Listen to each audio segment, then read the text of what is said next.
Quels moyens de transport utilisent les Rémois? Une grande enquête sur le déplacement dans la communauté urbaine vient de se conclure. Patrick Bédec nous explique les enjeux et les objectifs de cette consultation. Le vice-président en charge des transports répond aux questions d'Antonin L'Huillier.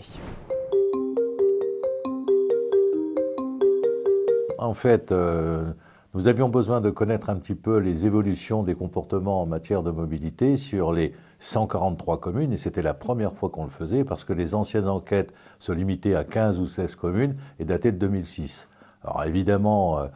depuis ce temps-là, il y avait de fortes évolutions en matière de mobilité, que ce soit d'aller à pied, de prendre les transports en commun, en vélo, d'utiliser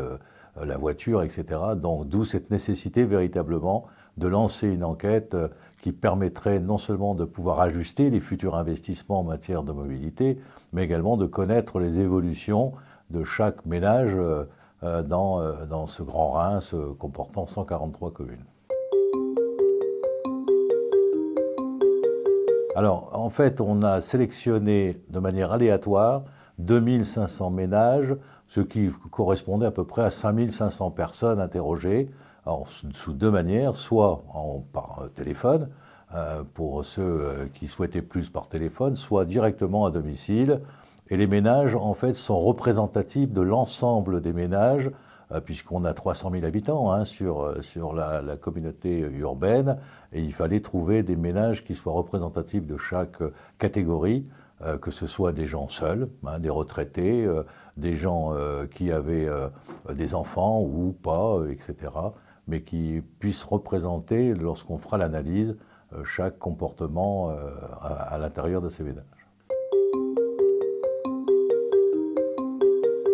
Alors on espère, là ils sont en cours d'analyse parce que les questionnaires ont été faits de septembre à décembre 2021, avec une satisfaction globale d'ailleurs, une bonne réception de la part de ceux qui ont été interrogés. On espère pouvoir finaliser véritablement en avril, mai 2022 sur ces questionnaires et ensuite se comparer également aux autres agglomérations puisque ces questionnaires sont exactement les mêmes dans les autres agglomérations de France. On a les mêmes, donc avec certainement des réponses différentes, puisque chaque agglomération a sa propre configuration, mais par contre, les mêmes questions peuvent amener des réponses identiques, et puis savoir, à partir du moment où vous avez des réponses identiques dans une autre agglomération, c'est quels sont, eux, les éléments qu'ils ont mis en avant pour pouvoir y répondre, et nous, lorsqu'il n'y a pas l'eau chaude à inventer, les imiter, quoi. C'est d'abord de s'apercevoir que, par exemple, il y a quotidiennement ou quelques jours par semaine des gens qui se déplacent, qui font 30 ou 40 km pour se rendre à l'hôpital, pour se rendre à une clinique, pour se rendre à un spécialiste, et comment on peut les aider en matière de transport ou comment on peut financièrement faciliter l'utilisation du transport en commun tel que les lignes interurbaines ou le transport régional pour qu'ils aient à prendre ces transports et simplement le développer.